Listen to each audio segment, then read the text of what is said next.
canamies were not pretty. They looked something like pigs and something like people, and that is not an attractive combination. I don't know what we expected interstellar visitors to look like. Angels, perhaps, or something too alien to be really awful. The Canaanite were short and hairy. Their noses were snot-like and their eyes small.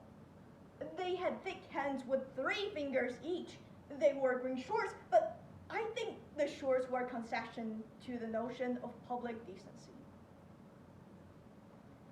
Have you ever imagined what an interstellar visitors would do to Earth? Hereby, an answer is presented. To serve men by Damon Knight. There were 3 of them at a session of UN. I can't tell you how queer it looked to see them in a solemn plenary session. 3 fat pig-like creatures in green shorts, surrounded by the delegates from every nation. They sat upright, politely watching each speaker. The government could not commit itself to its future policy without a much more thorough examination. It was what all the delegates were saying, but I had to pay particular attention to Senor Vidal's because he tended to sputter and his diction was bad. I got through the translation all right, with only 1 or 2 hesitations, and then switched to the Polish-English line to hear how Grigori was doing with his delegates, the cross he has to bear, just as Vidal's was mine. He repeated previous remark with a few ideological variation, and then the delegates from France introduced Dr. Lebec, the criminologist, and a great deal of instruments is wheeled in. At the request of several delegates with the full consent of our guest, the Canaanite, my associates and I have made a series of tests upon Canaanites with equipment which you see before you. These tests will now be repeated. One of the TV camera focused on the instrument boards of the doctor's equipment. At the same time, on the huge television screen behind the podium, we saw a blank face of 2 dials, each with its pointer resting at zeros. The doctor's assistants were fastening wires to the temples of one of the Canaanites, wrapping the canvas-covered rubber tube around his forearms and taping something to the palm of his right hand.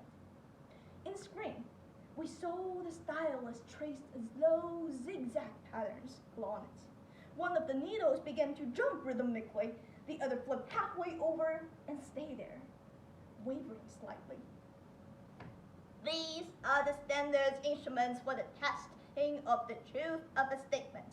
This instrument registers the subject's heartbeat. This shows the electrical conductivity of the skin in the palm of his hand, and this shows the pattern and intensity of electrical waves emanating from his brain. Okay, now, how did you come to this planet? The Canaanite responded, walks. The instruments responded, and there was a subdued ripple of laughter in the chamber. Once more, how did you come to this planet? In a spaceship. The instruments did not jump. Now I should ask our distinguished guest to reply to the question put by the delegates of the Soviet Union, namely, what is the motive of the Canaanite people to offer these great gifts to the people of Earth?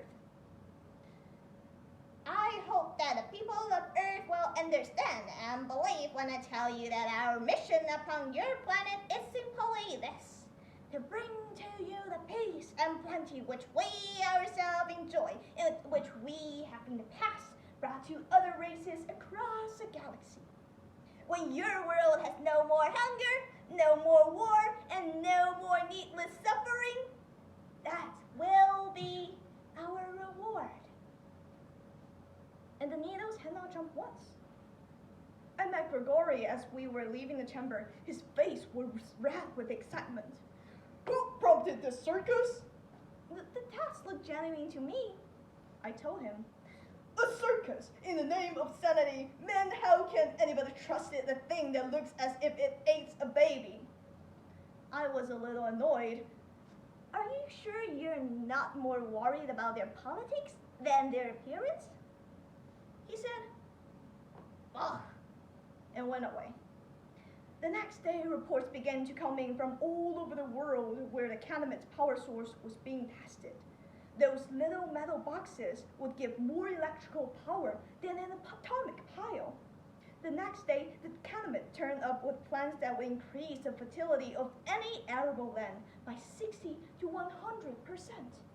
The day after that, they dropped their bombshell. We offer you today a gift.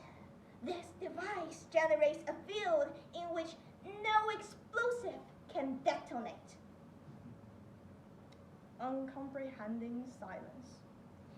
If one nation has it, all must have it. Nobody seemed to understand.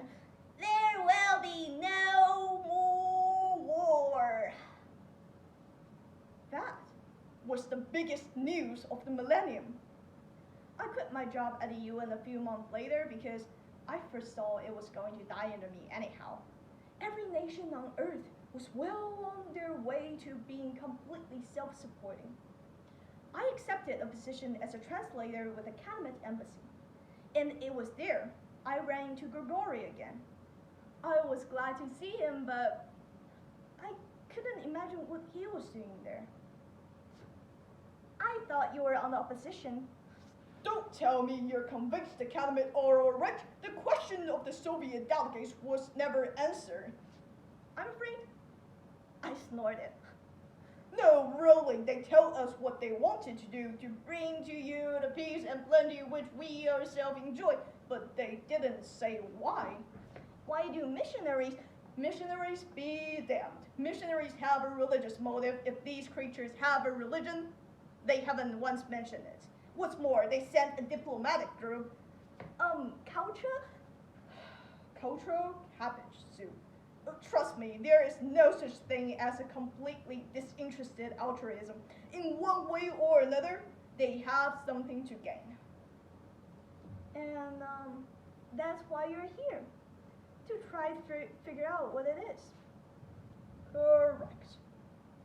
Grigori frequently kept me posted about his progress. He was highly excited about a month after the first meeting.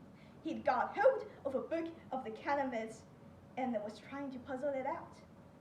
They wrote in ideographs, worse than Chinese, but he was determined to fathom it. My conscience bothered me about the stolen book, but gradually I became so absorbed in the problems. Languages are my field, after all. I couldn't help but being fascinated. We got the title worked out in a few weeks. It was How to Serve Men. If there was anybody on Earth besides Grigori who still distrusted these people, he must have been somewhere in the middle of Tibet. The changes that have been routed in less than a year was astonishing. There are no more standing armies, no more shortages, and no more unemployment. When you pick up a newspaper, you didn't see H-bomb. The news was always good. I didn't see Grigori for a fortnight after we finished working out the title of the book.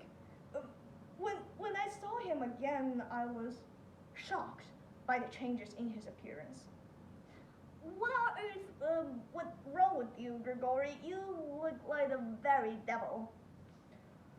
The Canamit. They are not altruist. Well, what about those lie detector tests? A farce, you fool. They told the truth, as far as it went. And the book? What about that How to Serve Men? I've read the first paragraph of it. Why do you suppose I haven't slept for an entire week? He smiled a curious, twisted smile. It was a cookbook.